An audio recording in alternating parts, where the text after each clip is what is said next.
So welcome out to my second video blog, and I have to level with you. These thoughts today have kicked my butt. I feel like I'm wearing a suit that's too big. These thoughts, I don't feel like I have the right to be saying them.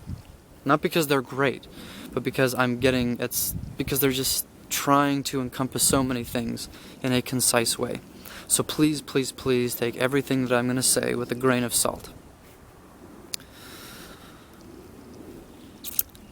Why is it easier to get involved and excited about a game than it is to get involved and excited with society?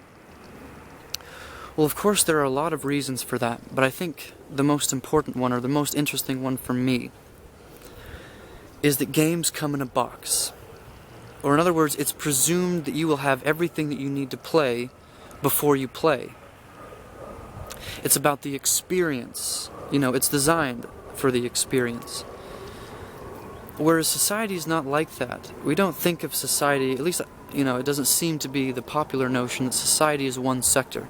We have, instead, what it's like is we have, these different tribes. We have the Republican tribe, we have the Democrat tribe, we have the educational tribe, we have the science tribe, the artistic tribe. We don't see it all as one civilization. The different sectors don't have a shared mission statement. It's like a misfiring brain.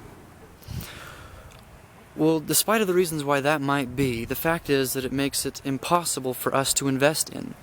We can't invest in the whole thing because we don't see it as being that way, or we don't see it as being a whole. This is where my brain starts to,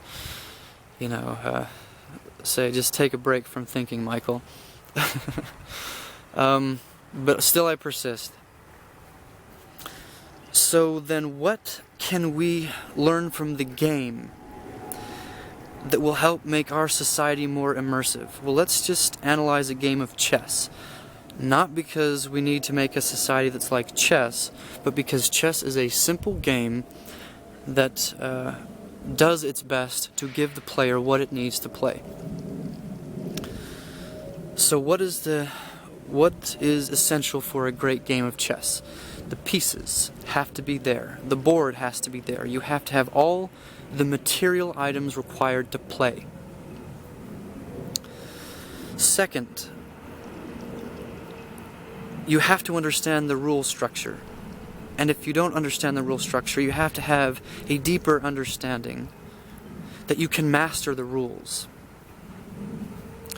Third is that you have to have made the choice to play the game in the first place. You have to desire to play chess.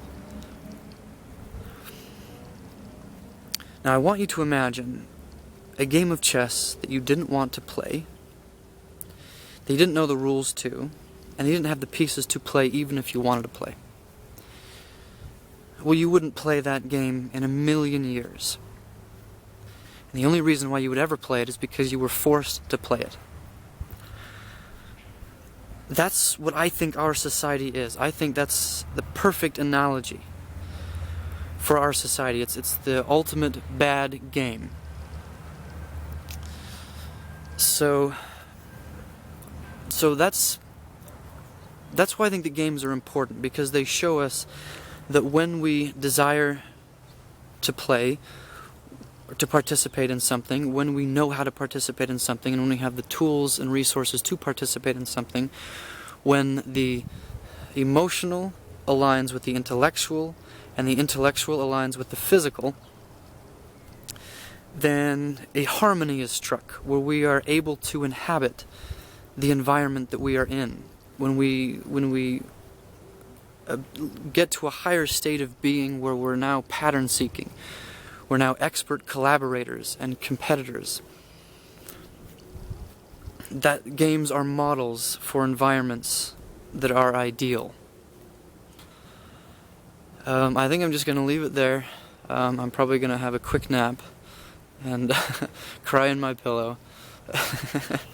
But thinking is a wonderful pastime. It's as real and as impactful as running a marathon.